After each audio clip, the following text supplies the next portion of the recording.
దీపారాధన అనగానే భగవంతుడు గుర్తొస్తాడు. ఏ శుభకార్యం చేసినా దీపారాధన చేసి ప్రారంభిస్తాం కదా. దీప ఆరాధన, దీప అంటే ప్రకాశించేది అని అర్థం. మనలో ఉన్న ఆత్మ చైతన్యాన్ని ప్రకాశింపచేసేది, మనలో ఉన్న జ్ఞానాన్ని ప్రకాశింపచేసేటువంటి ప్రతి స్వరూపం దీపం. కావున భగవంతునికి చైతన్య స్ఫూర్తిగా పూజిస్తున్నాను అని సంకేతగా మనం దీపారాధన చేస్తాం. దీపం ప్రత్యక్ష అగ్నిస్వరూపం, ప్రత్యక్ష దైవం. దీపంలో సర్వదేవతలు ప్రకాశిస్తూ ఉంటారు.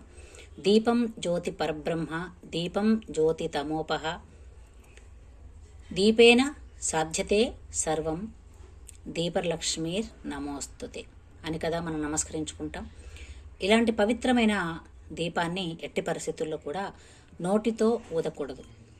జన్మదిన సందర్భాలలో కేకు మీద కొవ్వొత్తులు పెట్టి మన పిల్లలతో మనం దీపాలని ఊదిస్తూ, అదే కొవ్వొత్తులని ఊదిస్తూ పండుగ జరిపిస్తాం.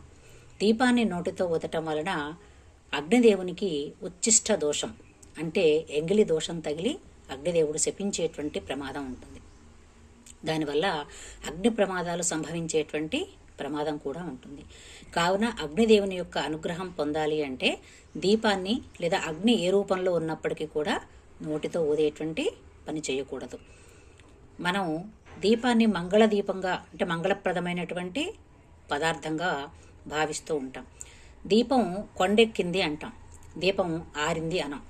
దీపం ఘనమెక్కింది అంటాం, అంటే దీపం మలిగింది అని చెప్పడానికే మనం భయపడుతూ అమంగళంగా భావించేటువంటి గొప్ప సంప్రదాయం సనాతన ధర్మం అన్నది. అలాంటి సనాతన ధర్మంలో దీపాన్ని నోటితో ఊదటం అనేటువంటిది చాలా పొరపాటు. అంతేకాదు, చూడండి, మానవుడు మరణించినప్పుడు కూడా దీపారాధన చేస్తారు. తలవైపు వంటి వత్తి వేసి దీపాన్ని వెలిగిస్తారు. అజ్ఞానాంధకారమైనటువంటి ఈ దేహానికి సుచైతన్యమైనటువంటి మార్గాన్ని చూపించేటువంటి జ్ఞానబోధ చేసే గురుతత్వాన్ని ప్రకాశించేది, ప్రసాదించేది దీపమే.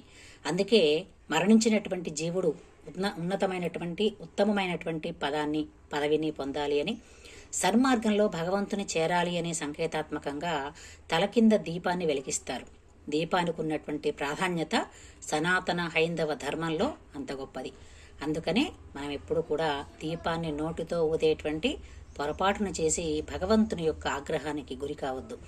దయచేసి మన పిల్లల పుట్టినరోజులకి ఇకపై మనము దీపాలని, కొవ్వొత్తులని నోటితో ఆర్పకుండా పుట్టినరోజు నాడు మరిన్ని దీపాలు వెలిగించి మన పిల్లల యొక్క భవిష్యత్తు ఒక దీపావళి పండుగ కావాలి. మన పిల్లల యొక్క భవిష్యత్తు అంధకారం కాకుండా సుజ్ఞానమయమైనటువంటి జీవితాన్ని పొందాలి అని ఆశిద్దాం.